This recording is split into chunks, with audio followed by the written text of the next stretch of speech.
Saudaraku yang berbahagia, pada yang Jumat lalu kita sudah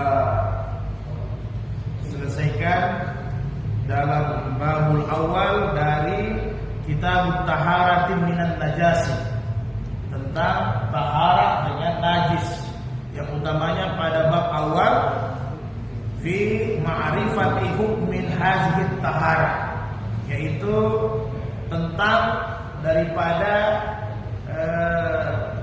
aturan-aturan dasar daripada taharah itu sendiri, ya. Kemudian pada malam hari ini kita akan masuk ke babus sani tentang fi ma'rifatu anwa'un najasatin, yaitu tentang macam-macam daripada najis itu sendiri, di bentuk-bentuk daripada najis itu sendiri.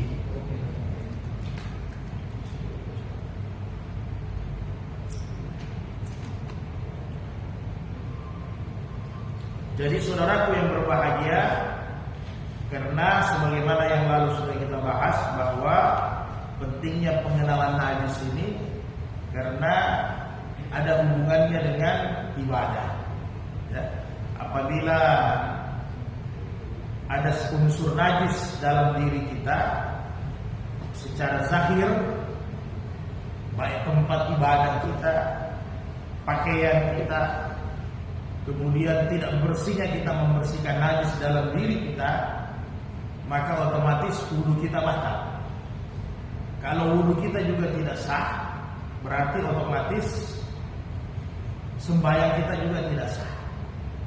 Maka inilah yang kata Rasulullah, walaupun banyak, bukan hanya ini saja, bahwa di hari kemudian ada orang datang bermodal 60 tahun sembahyang, tapi tidak satu pun sembahyangnya diterima oleh Allah. Tentunya banyak faktor. Salah satu faktornya adalah tidak beres tentang najisnya, tidak beres tentang taharanya. Itu salah satu faktor. Yang lalu sudah kita bahas tentang buang air kecil. Sebenarnya kata Nabi, buang air kecil itu dosanya tidak seperti sirik, kan begitu. Dia hal yang biasa, remeh-temeh, tetapi punya faktor besar. Gara-gara kencing tidak beres, wudu tidak diterima, sembahyang tidak sah. Nah, itulah pentingnya hal-hal yang kecil ini juga diperhatikan. Walaupun dia tidak besar, tapi bahkan bisa menyebabkan azab kubur, salah satu perkara air kencing. Ya, lalu sudah kita contohkan, sudah sering kita sampaikan. Nah, walaupun mungkin ada kebolehan untuk kencing berdiri, tetapi yang disunnahkan sama Nabi, kecuali mungkin darurat dalam musafir. Tapi sekarang semua tempat ada hamam, ada WC, ada halal. Nah, jadi jangan sampai kita berdiri sedangkan duduk jongkok tidak dijamin percikan air kencing. Apalagi kita berdiri, pasti terpercik, baik di pakaian atau di mana saja. Kemudian ada unsur airnya juga, lalu sudah kita bahas. Karena biar juga kita duduk jongkok kencing, kalau unsur air yang ada di hamam itu tidak suci, maka juga tidak bisa. Karena sekarang ini kan WC-WC umum, ini luar biasa. Memang kita perlu hati-hati. Memang selalu lebih kita bagus berhati-hati sebagai warning daripada nanti ada unsur najis, ya air bersih terus yang kita pakai. Kenapa? Sekarang ini kan kadang orang datang masuk WC, berdiri semprot tembok, keadaan air kencingnya sudah ke ember juga di masjid pendek kan gitu, tidak terlalu tinggi, maka itu yang kita pakai. Jadi unsur najis terus. Nah, yang begini-begini maksudnya. Karena kita tidak sadar.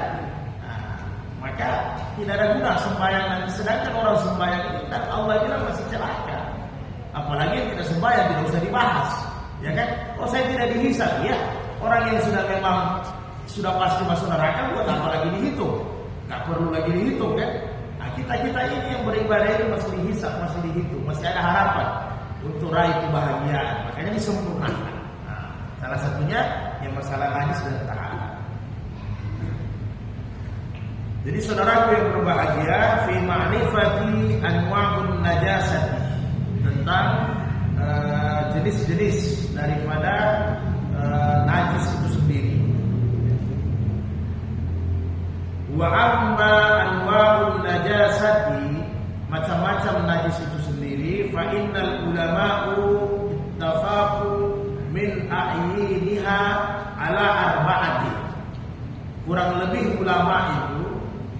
sepakat bahwa unsur-unsur najis itu kurang lebih di 4 macam ini berputar-putar, ya.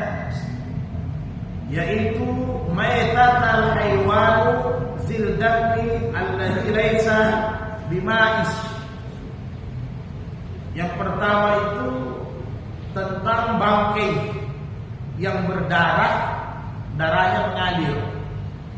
Nah, walaupun nanti ini ada di pembahasan lain kita bahas tentang bangkai makanan, tetapi harus tersinggung sedikit ini, karena ada unsur najisnya termasuk darah, begitu. Nah, kemudian biasa yang dibahas juga wa ala lahmin khinzir bi'ais sababin ittafiqa an tazhiba hayatahu.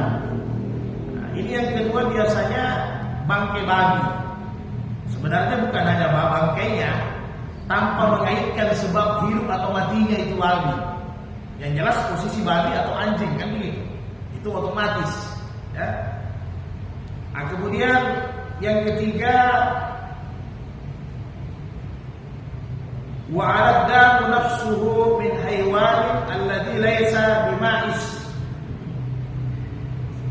infasala min al-hayy al-maitah idza kana masfuhan a'ni kasiran.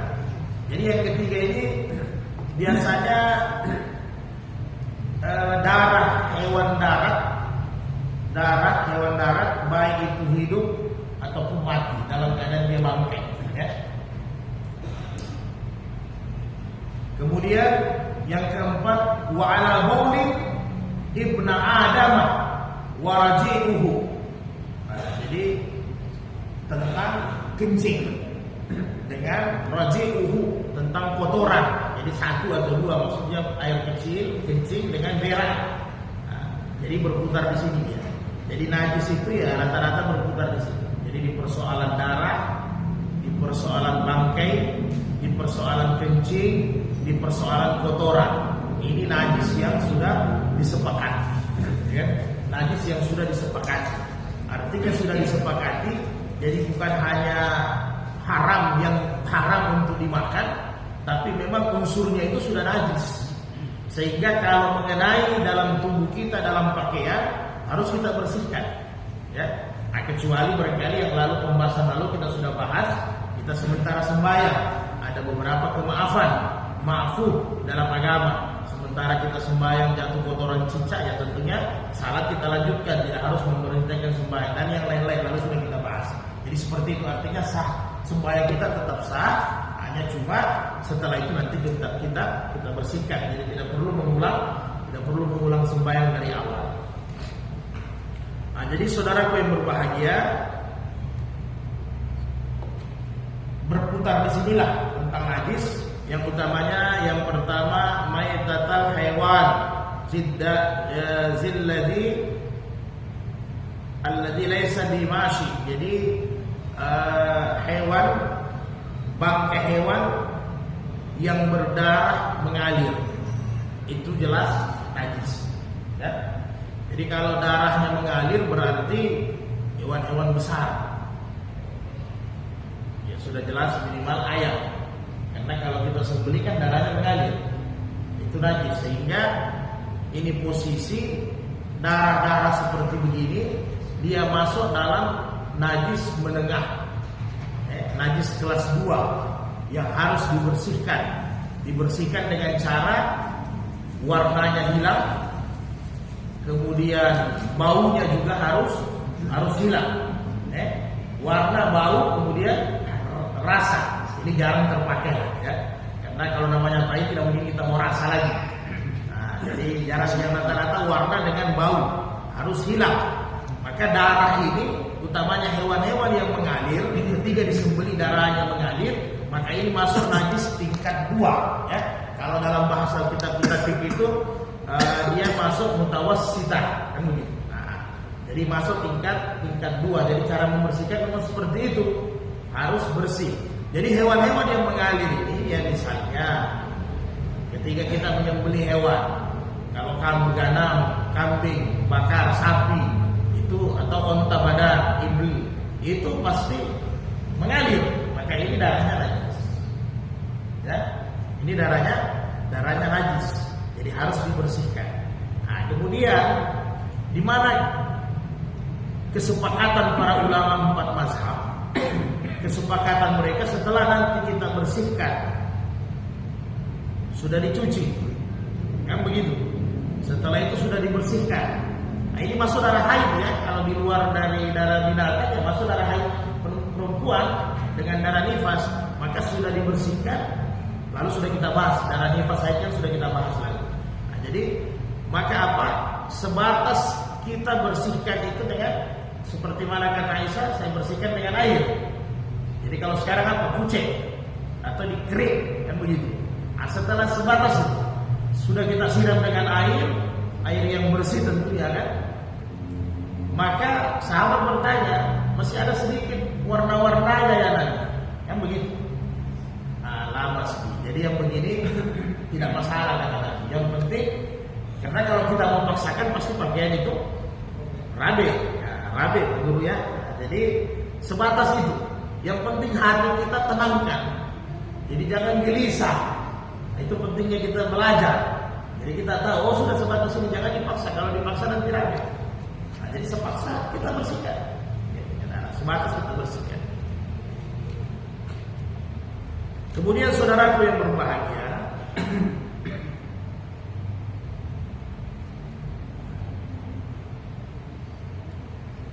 jadi jumhur para ulama sepakat bahwa bangkai dan darah itu yang mengalir itu harus dibersihkan. Kemudian kecuali bangkai hewan air, ya, yang kata Rasulullah dalam hadis ini, at-tuhu ma'uhu wal hillu maytatahu. Kata Rasulullah bahwa laut itu suci, airnya, bangkainya juga suci, juga halal. Nah, ini nanti ada permasalahan mengenai darah ikan. Jadi darah ikan beda ya. Nah, jadi maksud bangkai selain bangkai, jadi kalau sudah bangkai kambing, bangkai itu disebut apa? Bangkai ada 2. Ada yang disembelih baca bismillah atau tidak, tetap dia haram.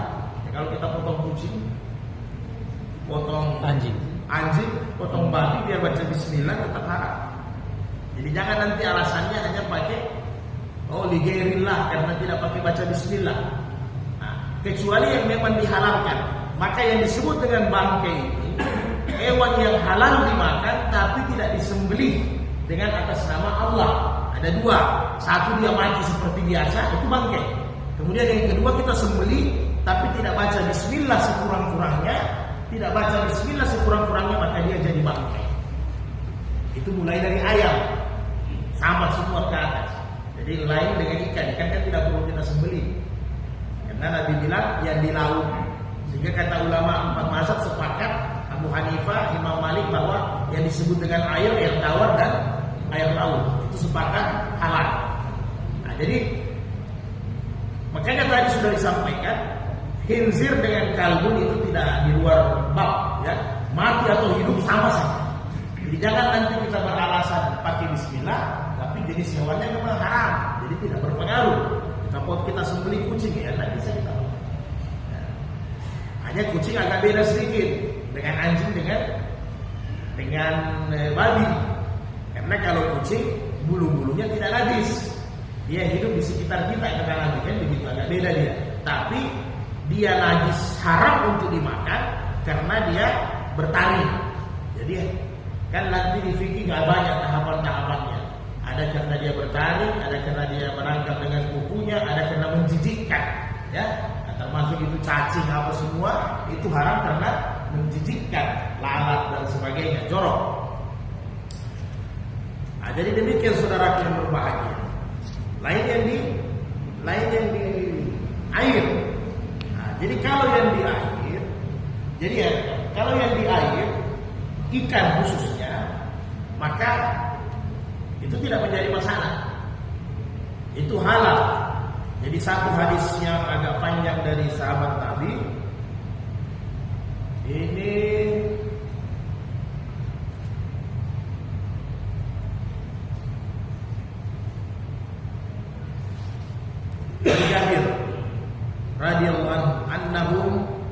akalu minal haudi alladhi rima'ul bahru ayyaman wa tazawwadu minhu.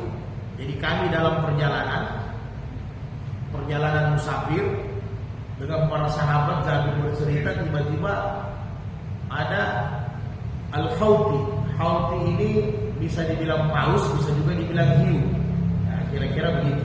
Artinya ikan besar terdampar. Saking besar ini terdampar.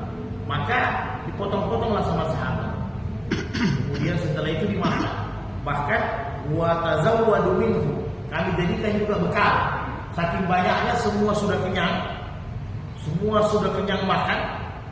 Ini rombongan pasukan.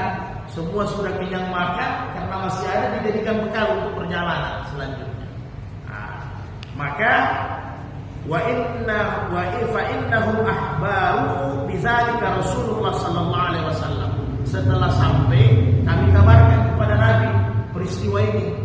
Jadi sebenarnya sahabat sudah yakin itu tidak apa-apa, hanya untuk menghilangkan keraguan mumpung ada Nabi. Mereka bercerita fastahsana fi'lahu, maka sa'alahu, maka Nabi mengatakan mantap, bagus apa yang kalian bikin, sudah betul itu. Nah, jadi mereka cerita, Nabi bilang bagus. Bahkan hal baqiya minhu syai'un, Nabi bertanya sama sahabat, hal baqiya minhu syai'un, mana itu sisa ikan, masih ada tidak? Jadi masih ada tidak? Karena mereka sempat buat dendeng lah, mungkin kalau dulu sekarang ini dendeng. Mana itu masih ada tidak? Maka Nabi sempat tanya, mana itu masih ada? Artinya kalau masih ada mungkin Nabi mau cicipi masakan. Jadi itu beda. Nah, sehingga nanti tinggal penjelasan para ulama seperti Imam Malik mengatakan itu halal terus. Jadi karena itu bukan darurat, sahabat waktu itu tidak lapar sebenarnya. Kan kalau darurat maka keselamatan jiwa lebih utama, kan begitu kaidahnya. Tapi memang sahabat tidak dalam keadaan lapar. Jadi semua namanya jenis ikan yang ada di laut, kata Imam Abu Hanifah, kecuali yang beracun. Ya, jadi kalau kita tahu dia beracun, ya jangan dikonsumsi. Itu mencelakakan diri kita. Atau tiba-tiba banyak ikan terdampar, itu kan halal semua. Tapi gara-gara limbah, ya, gara-gara limbah perusahaan atau limbah beracun, tidak bisa kita konsumsi. Jadi haram otomatis kan. Jadi saudaraku sekalian, itu dari sisi najis darah tadi. Nah, kemudian bangkai juga dia mati dengan sendirinya, itu otomatis jadi bangkai. Nah, ini banyak ini sebenarnya, memang kita harus hati-hati. Karena kalau kita makan bangkai, jadi bukan saja ini sebenarnya hubungannya dengan najis luar, tapi karena sudah ada hubungannya dengan darah, ada hubungannya dengan bangkai. Jadi yang lalu-lalu sudah kita bahas. Makanya memang paling selamat ya kalau bisa kita sembelih sendiri. Karena memang sekarang ya, tapi tidak semua. Yang namanya semua profesi kan oknum. Tidak semua mewakilannya, memang banyak yang bahlul-bahlul juga karena itu. Perhitungannya ya antara laba dengan rugi kan. Jadi hitung-hitung kalau ayam dibawa banyak-banyak itu kayaknya sudah ada yang, apalagi ayam potong yang umur berapa sekarang, tinggal 2 bulan sekarang. Tidak sampai 4 bulan Pak Guru ya. 2 bulan sudah boleh disembelih. Kadang perjalanan jauh mungkin dari sini sampai ke Morowali, bisa jadi ayam itu ada sebenarnya yang sudah mati. Tapi namanya orang mahlul, ya kan, hanya mau cari keuntungan, tidak tahu itu sudah bangkai, mungkin bisa jadi sudah banyak di pasaran. Nah, itu yang agak kita ngeri-ngeri ya. Walaupun sekarang ini sudah mulai ada tips-tipsnya sama ahli-ahli peternakan, model-model apa. Kan kalau di YouTube itu banyak mereka sampaikan kan. Bisa kita lihat ciri-ciri memang hewan itu yang matinya itu bukan karena sembelih, ya. Nanti ada disembelih hanya sebagai formalitas saja supaya bisa dijual kan ada. Jadi bisa tinggal kita lihat-lihatlah supaya kita hati-hati.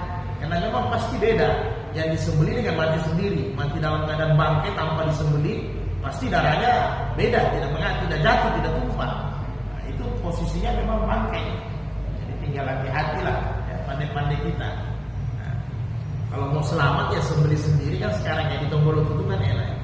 Boleh kita sembelih sendiri, nanti baru di kulit bulunya dikupas, dibuka, sudah boleh kita bawa, kan lebih aman kalau untuk dimakan 1-2 ekor. Karena itu yang ditakuti. Kemudian bangkai ini, kalau anjing dengan babi, jadi tidak ada urusan bangkai. Hidup atau mati sama statusnya. Ya. Jadi sama statusnya. Jadi yang berbeda pendapat ulama tentang cara apakah disentuh kulitnya, liurnya itu najis atau tidak. Disitulah perbedaan para ulama. Ya. Disitulah perbedaan. Sedangkan di dalam kitab-kitab fikih bahwa sepakat Imam Abu Hanifah dengan Imam Syafi'i dengan Imam Hambali itu sepakat bahwa bulu anjing atau babi itu najis. Nah begitu. Kecuali Imam Malik. Kecuali Imam Malik. Jadi Imam Malik yang disebut dengan najis itu nanti kita kena liurnya. Jadi kalau kita berdekatan dengan anjing, tersentuh dengan anjing, itu tidak najis berat, bahkan tidak najis. Sama dengan kita sentuh sapi atau kambing. Jadi nanti liurnya yang kita sentuh baru dia kena unsur najis. Nah, menurut Imam Syafi'i mayoritas jumhur ulama 80% yang disebut dengan anjing dan babi semua bulunya, rambutnya, liurnya semua itu najis. Tinggal cara membersihkannya yang beda-beda dari mazhab yang mengatakan itu najis. Misalnya kalau Imam Syafi'i sebagaimana dalam hadis-hadis sahih, dia simpel saja. Jadi cara membersihkan najis ini masuk kategori muhallazah, najis yang berat. Jadi cara membersihkannya harus dicuci, disiram sebanyak 7 kali. Kemudian salah satu siraman, utamanya siraman terakhir itu sudah pernah kita bahas. Siraman terakhir maka digosok dengan tanah atau debu untuk membersihkannya. Jadi memang ada bakterinya. Jadi bakterinya kan sudah lama itu. Masih tahun 50-an ya. Tahun 50-an tidak salah profesor teliti bakteri yang ada di jilatan anjing. Itu ternyata memang tidak bisa dimatikan dengan zat kimia apapun. Dia bisa dimatikan hanya dengan tanah ternyata. Tidak bisa dimatikan, maka dia masuk Islam. Asbab dari penelitian ilmiahnya. Nah, jadi saudara yang berbahagia sama juga. Yang lalu sudah pernah kita bahas. Kita yang beli baju-baju cakar, ya maaf. Ya silahkan, mungkin kemampuan orang beda-beda. Ya, hati-hati. Karena biasa baju-baju second ini, baju-baju cakar ini kan mayoritas dari negeri-negeri yang non-muslim, ya, yang notabene mereka biasa pelihara binatang-binatang peliharaan, tidur bersama, baik anjing atau yang lain-lain lah, tapi paling banyak anjing karena anjing katanya bersahabat dengan manusia, hewan yang tidak liar. Tinggal hati-hati. Makanya mencucinya ini betul-betul harus najis. Mencuci najis besar, berat kan? Karena bisa jadi mereka itu pakaian itu biar sudah dicuci. Karena dalam Islam najisnya belum hilang sebelum digosok dengan tanah. Nah, jadi saya lalu sudah kita bahas ya, minimal digosok dengan tanah. Cuma agak sulit itu. Nah, makanya hati-hati. Jadi kalau baju-baju itu hati-hati. Susah juga mau cari baju dari Timur Tengah itu. Kita setengah mati. Karena kalau dari Timur Tengah cakarnya paling gamis sekali. Kalau yang kos-kos itu ya memang rata-rata, walaupun sepatu Pak, karena memang mereka itu berdampingan sudah dengan hewan peliharaan, hati-hati. Jadi jangan sampai gara-gara begini dan supaya kita tidak terlibat, karena banyak unsur najis yang melekat sama diri kita, sama tubuh kita. Jadi cukup hati-hati. Nah, jadi cara membersihkannya seperti itu. Kalau mazhab Abu Hanifah, cara membersihkannya tidak cukup dengan tanah. Ya, kalau dia sarung, kain sarungnya harus digunting. Kain sarungnya harus digunting.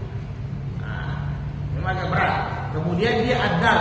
Ketika dia di kulit, dia adal. Jadi cara membersihkannya itu agar digosok betul-betul. Kalau di Imam Syafi'i kan wudhu cukup menyiram. Kalau mereka memang digosok. Nah, jadi kalau kena di sarung potong Pak. Jadi agak repot memang. Nah, jadi berhati-hati. Kalau kita alhamdulillah mungkin suasana aman. Kompleksnya muslim ya syukur-syukur, tapi yang hidup di tempat minoritas memang luar biasa ya. Apalagi sudah bergaul, bertetangga, memang tantangannya besar. Begitu juga pergi bertamu, ya cukup hati-hati kita. Karena sahabat dulu bertanya sama Nabi, ya Rasulullah, boleh tidak kami makan di tempat orang ahlul kitab? Pakai tempatnya maksudnya, bukan makan ya. Jadi sahabat bertanya, boleh tidak kami pinjam tempat makannya ahlul kitab? Ahlul kitab itu kan Kristen dengan Yahudi. Ahlul kitab, boleh tidak? Nah, tapi Nabi sudah sadari bahwa ahlul kitab di zaman Nabi saja sudah banyak yang lalai. Bukan hanya lalai, sudah banyak yang orang Palu bilang mau babi kan. Yang sebenarnya ahlul kitab itu babi dengan anjing kan tidak dimakan. Kalau dalam kitab Taurat dengan kitab Injil, tapi kan sudah banyak lari dari itu. Maka Nabi sampaikan, ya bersihkan dulu. Ini tempatnya hati-hati. Bersihkan dulu Nabi bilang, baru kalian pakai. Nah, jadi ya kalau mau selamat kan tidak mungkin kita mau pinjam ahlul kitab, punya repot lagi kita kan. Nah, jadi repot. Apalagi mau dipakai untuk tempat makan. Apalagi kalau kita makan di tempat ahlul kitab, ya lebih hati-hati lagi kan. Apalagi undangan-undangan pesta dan sebagainya, lebih hati-hati. Jadi kalau ada yang mineral ya itu lebih aman. Begitu juga mau bertamu sekarang ini agak susah. Apalagi saudara-saudara kita mungkin di bagian Tentena, di bagian Morowali, Beteleme ke sana, memang agak susah itu Pak. Kadang kita mau duduk juga agak repot, ya kan? Kita datang bertamu, apalagi kalau ada keluarga kita mualaf, ada keluarga kita kan tidak mungkin putus silaturahmi.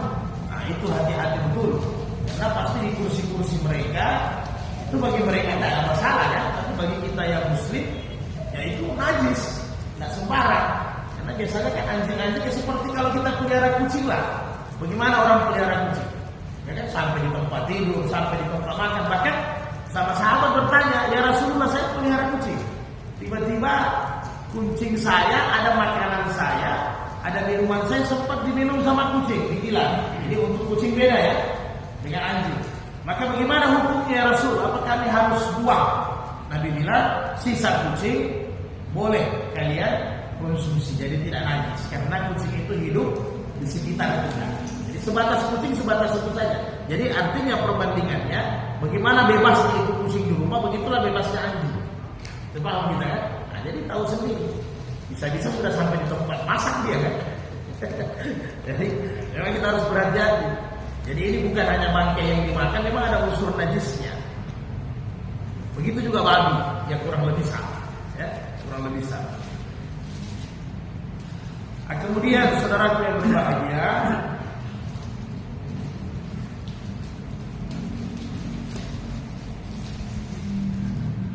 serangga atau lalat atau yang sejenisnya ya.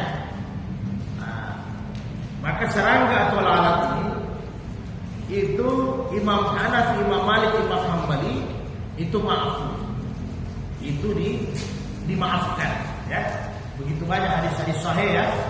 Ini contoh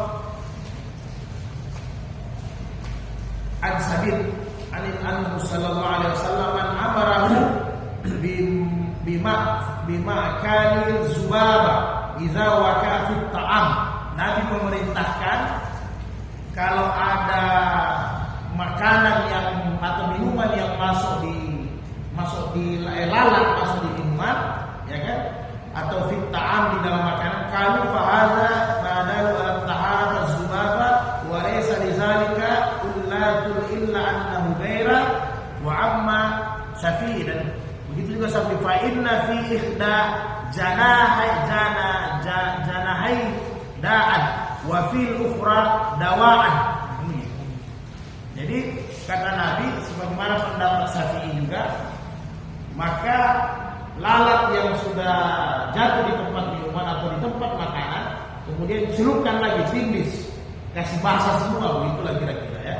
Karena kata Nabi fa inna fi ihda janahai, satu dia punya sayap itu da'an, penyakit, wa fil ukhra dawa'an, satu bisa menjadi obat katanya. Nah, jadi begitulah kira-kira. Dan ini sudah pernah juga diteliti secara ilmiah dan itu terbukti. Jadi ya pastilah yang namanya wahyu dari Allah kan. Jadi ternyata secara teliti ilmiah betul sayap nyamuk, lalat itu satu penyakit, satu obat. Jadi Nabi dulu tidak belajar, tidak sekolah tinggi kedokteran atau apa, tapi tahu ya bahwa itu ada unsur. Subhanallah ya. Maka Imam Syafi'i mengatakan kalau sudah lalat apalagi jumlahnya sedikit, maka itu dimaafkan. Nah, tapi pertanyaannya kalau Imam Syafi'i bilang kalau lalatnya 25 ekor masuk di dalam, nah, kalau sudah banyak kata Imam Syafi'i itu jangan, ya kan? Itu jangan. Jadi walaupun Abu Hanifah bilang ya namanya Nabi bilang lalat mau 10 ekor, mau 100 ekor ya celup, tetap bisa dikonsumsi. Tapi menurut Imam Syafi'i kalau sudah lebih banyak jangan. Begitu kira-kira. Jadi bukan lagi nanti kita sudah makan lalat ya. Ya kira-kira begitu.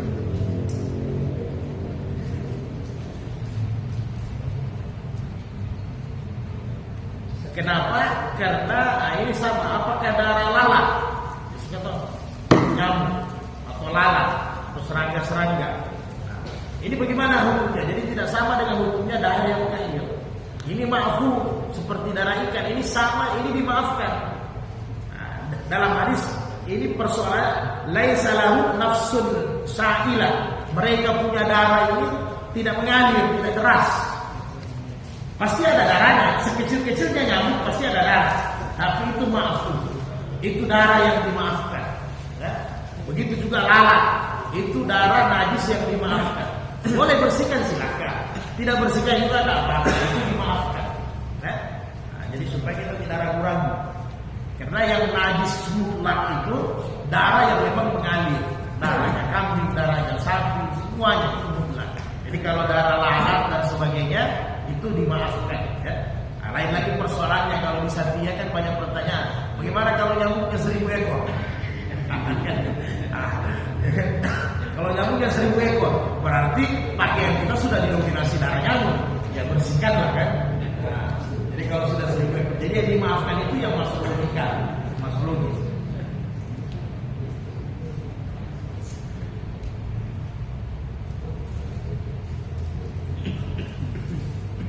Nah kemudian ini bangkai, ini lalu sudah dibahas juga di bab tentang adab, tentang apa?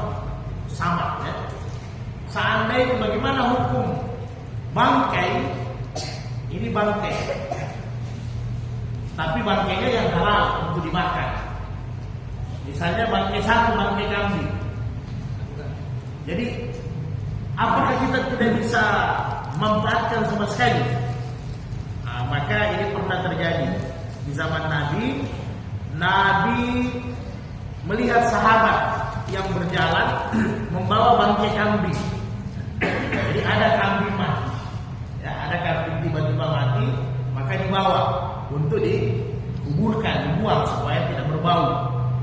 Maka ketika lewat sama Nabi, Nabi sampaikan. Jadi Nabi sampaikan bahwa apakah kalian, Nabi bilang iza dubikal, jadi apakah kalian tidak mau selamatkan kulitnya?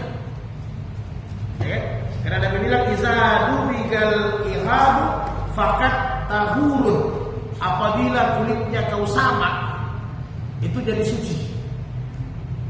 Ya, jadi suci, jadi sama dapat ilmu baru. Nah, jadi kalau dia bukan bangkai berarti aman, nggak ada masalah kan?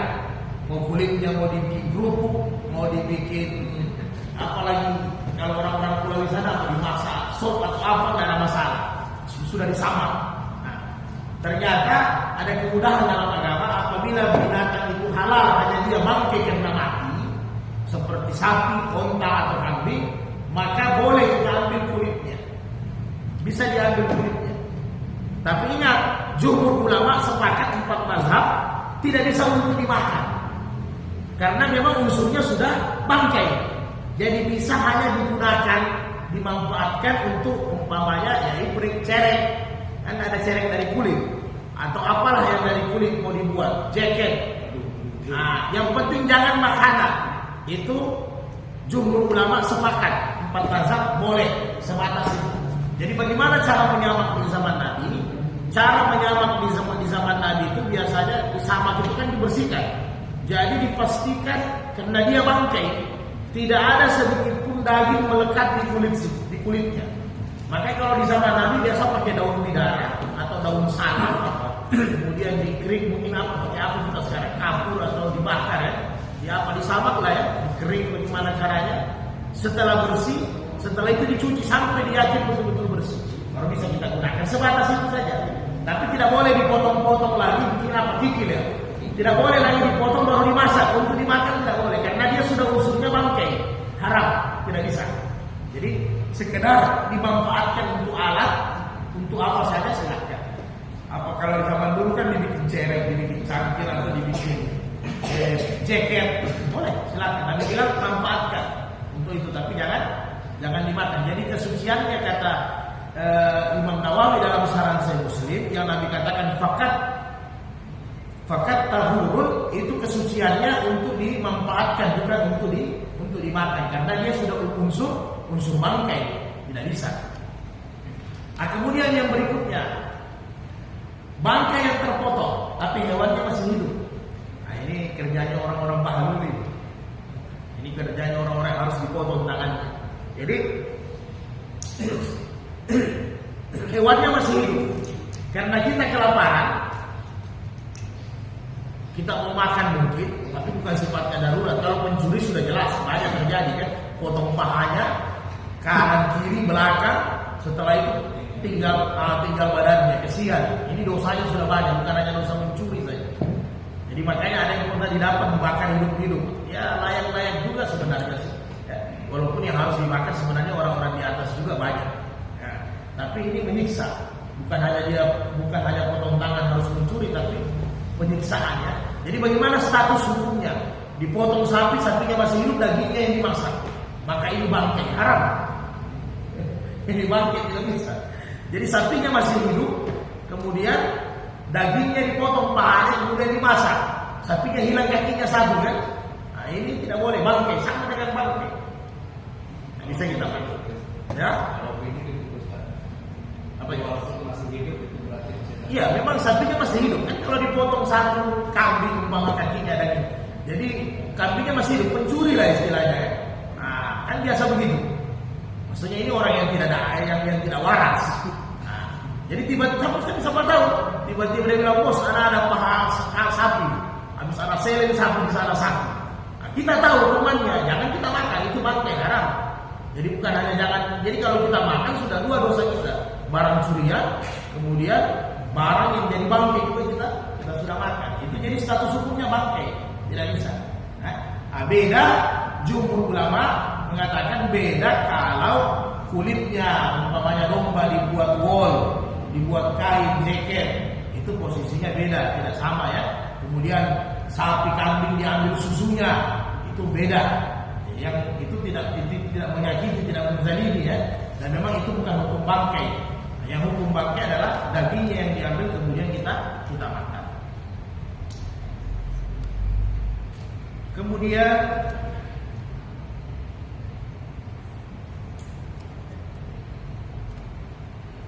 yang terakhir, kotoran manusia ataupun kotoran binatang, sama kencing ya. Nah, jadi dalam pembagian ilmu fikih kan sudah ini kita ulang-ulang, sudah sering kita bahas. Yang mana yang disebut dengan ringan muhaffafah, yang ringan itu adalah kencing bayi laki-laki. Jadi sebatas bayi laki-laki, baru koma, bayi perempuan beda. Ya. Nah, jadi disebutkan oleh jumhur ulama, baik Imam Masak maupun Ibnu Hazm dari Jahiliyah, kenapa kencing bayi laki-laki saja? Karena memang kencing bayi perempuan lebih bau, lebih busuk. Jadi Nabi sudah tahu. Dan setelah penelitian ilmiah kan betul. Kalau mau bukti gampang saja. Kalau di WC dan sesudah laki-laki masuk baru perempuan itu kelihatan baunya lebih bau. Karena memang perempuan ini kan ada rahim, ada darah haidnya, banyak lah. Mungkin orang-orang yang ahli di bidangnya itu organ tubuh di dalam bisa tahu kenapa kencing perempuan lebih bau daripada kencing laki-laki. Karena ini sudah terbukti dalam syariat, bayi laki-laki yang umurnya baru 2 bulan dan dia belum campur aduk makanannya, masih ASI-nya ibu, maka kata Nabi cukup kalian percikan saja, maka itu cara membersihkan najisnya. Ya, cukup percikan saja, itu cara membersihkan najis. Kalau sekarang kan hampir jarang. Kalau 90-an ya mungkin. Sekarang ini kan ibu-ibu sudah serba malas semua kan, tidak mengamalkan hadis. Semua rata-rata pampers, tinggal main buang selesai. Ya. Jadi sebenarnya sekali-kali bisa diamalkan supaya tahu juga cara bersihkan najis kan. Nah, kalau kita dulu kan anak-anak kelahiran, anak-anak kita yang lahir 90-an kita masih makan tai. Saya masih makan tai pun. Ya, karena belum ada pampers setelah di kampung. Tidak ada pampers kan. Malam itu kita mandi dengan kencing. Kalau kita punya anak kencing malam, kita mandi dengan kencing sekali kan. Begitu. Sekarang kan ibu-ibu sudah hampir aman. Karena biar anak-anak tidur pakai pampers semua, tinggal ganti buang. Jadi najis tidak kemana-mana. Ada juga bagusnya, mantap. Nah, jadi bayi laki-laki yang baru makanan pokoknya baru ASI itu najis ringan. Oh bagaimana kalau dia sudah 3 bulan? Yang penting dia belum tercampur makanannya. Bagaimana kalau 2 bulan tapi makanannya sudah tercampur dengan yang lain? Maka dia sudah najis menengah. Ya, jadi syaratnya dia masih minum ASI ibunya. Nah, itu yang disebut dengan bayi yang memang najisnya ringan. Nah, kemudian kalau perempuan dia sudah masuk di najis yang menengah, seperti kencing orang dewasa. Jadi harus dibersihkan. Beda dia, ya, harus dibersihkan. Kemudian yang mana menengah? Yang mana menengah ya ini seperti kotoran tai dan sebagainya. Sudah pernah kita jelaskan kan. Jadi harus dibersihkan kotoran semuanya, kotoran binatang itu yang menengah semua kita harus bersihkan. Ya. Jadi kalau ada lagi tren-tren sekarang mau minum air kencing ya orang Islam kan, walaupun nanti ada perbedaan pendapat di kalangan ulama tentang hal ini, utamanya di mazhab Imam Malik. Kalau Abu Hanifah dengan Imam Ahmad, Abu Hanifah dengan Imam Syafi'i, ya mungkin nanti kita lihat literatur tentang hadis-hadis sahih tentang kencing kotoran yang tidak najis kan. Nah, jadi tidak seperti jadi Abu Hanifah dengan Imam Syafi'i sepakat bahwa semua kotoran najis. Jadi kaidahnya simpel, kiasnya simpel. Kata Rasulullah, kalian berlindung dari siksa neraka, dari siksa kubur, dari kencing dan kotoran begitu. Jadi kiasnya kalau Nabi suruh kita berlindung dari kotoran manusia kencing ataupun tai, iya kan begitu. Manusia ini lebih suci, lebih bersih, lebih mulia. Ya kan begitu. Berarti semua binatang harus demikian. Maka kata Imam Syafi'i semua binatang harus demikian. Nah, memang ada hadis sahih di Bukhari dijelaskan bahwa orang-orang di zaman dulu pernah datang sama Nabi. Ya kan? Mereka sakit. Maka minta bagaimana kencing onta mereka minum. Nabi izinkan. Ya kan? Maka di mazhab Imam Ahmad mengatakan bahwa daging yang halal dimakan, kotorannya juga halal. Sebab apa? Kalau saya simpel saja, kalau ada yang berpendapat demikian kasih makan dia. Ya misalnya kambing, halal dagingnya. Jadi kita berpendapat bahwa halal dagingnya kambing berarti kotoran dengan kencingnya halal. Kasih dua-dua, taruh kari kambing, taruh tai kambing di situ dengan kencingnya, mampu tidak ini? Jadi kita logika saja, logika berpikir. Nah, kalau sudah urusan darurat lain cerita. Kalau dalam keadaan lapar, karena dalam keadaan lapar biar air kencing kita bisa kita minum, ya kan? Babi juga bisa kita makan. Kayak begitu, logikanya begitu. Makanya Imam Syafi'i sampaikan kencing kita saja disuruh jaga karena najis, apalagi kencing binatang. Sehingga dijelaskan sama Ibnu Hazm dalam kitab Al-Muhalla itu panjang tentang kencing ini. Karena ini jadi perbedaan sekarang. Karena banyak syekh mutakhirin itu menghalalkan. Ya kan? Ya, sebenarnya simpel saja. Mampu tidak mereka makan kalau dihalalkan itu bukan najis. Coba minum. Seperti orang-orang pendaftar yang non muslim maksudnya kan. Nah, jadi Ibnu Hazm mengatakan begini. Ibnu Hazm sampaikan bahwa dulu ternyata hadisnya panjang. Saya nanti lihat di Al-Muhalla di Ibnu Hazm baru jelas penjelasannya. Dulu ada pendatang baru yang datang di Madinah. Gerombolan ramai mereka. Ya kan? Mereka dikasih tempat tinggal, mereka mualaf masuk Islam. Dikasih tempat tinggal sama Nabi di kota Madinah. Ternyata suhu kota Madinah ini yang jarang dipaparkan, ya, jarang sekali dipaparkan. ternyata suhu di kota Madinah itu tidak cocok untuk mereka beradaptasi, sehingga semua mereka sakit. Ya sama kalau kita pergi umrah haji kan harus dimeningitis supaya virus-virus itu tidak, namanya daerah baru, mereka semua sakit, tidak sembuh. Maka kata Nabi, asingkan mereka, ya kan?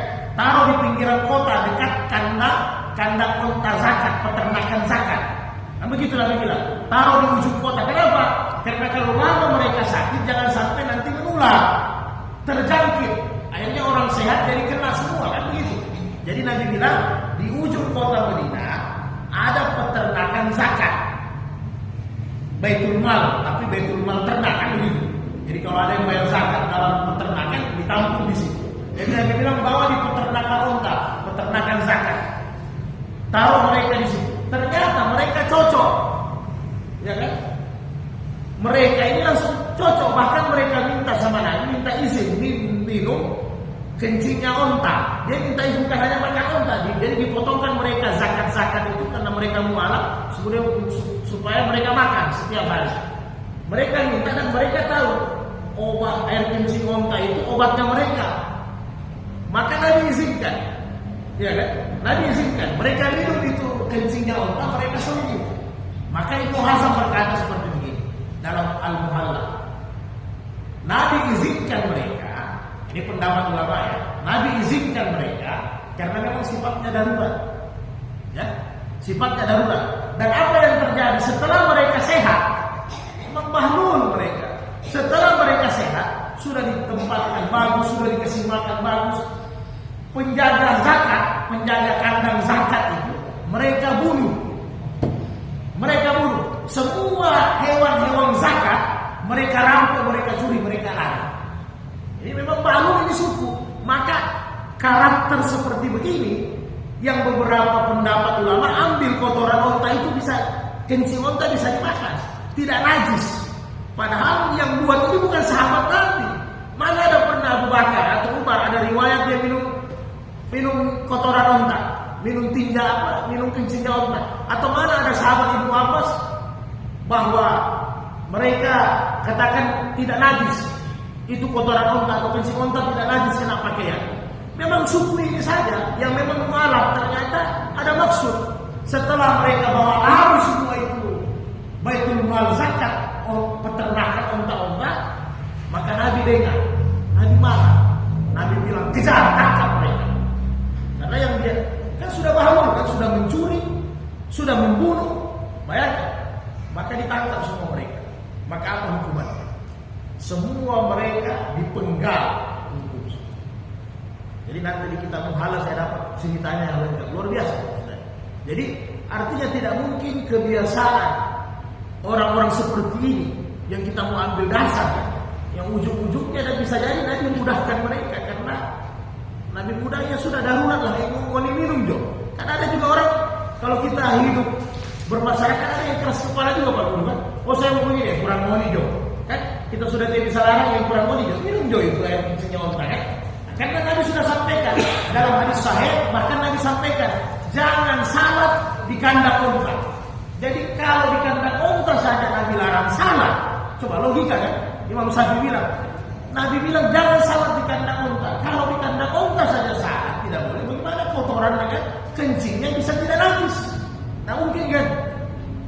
Maksudnya saya sampaikan ini jangan nanti kita dengar-dengar. Ini kan banyak sekarang. Namanya ta'lim pengajian ini kan banyak di mana-mana kan. Nah, makanya ini sempat jadi heboh beberapa tahun lalu. Ada juga yang menyampaikan itu. Padahal dia tidak tahu ini kan panjang perjalanannya. Kenapa kita mau sampaikan yang memang mampu tidak ente minum kencingnya unta itu? Kan logikanya begitu. Anda beranggapan boleh, coba Anda minum. Nah, kan begitu. Nah, jadi ternyata satu suku ini bukan hanya hianat, memang mereka sampai membunuh. Jadi dipanggil setelah mereka ditangkap semua, mereka dipenggal, langsung dikisas, hukum mati. Jadi bukan hanya hukum mencuri, bahkan harta zakat mereka curi semua kan, manipulasi. Kira-kira demikian. Ada masalah? Nanti kita sambung pada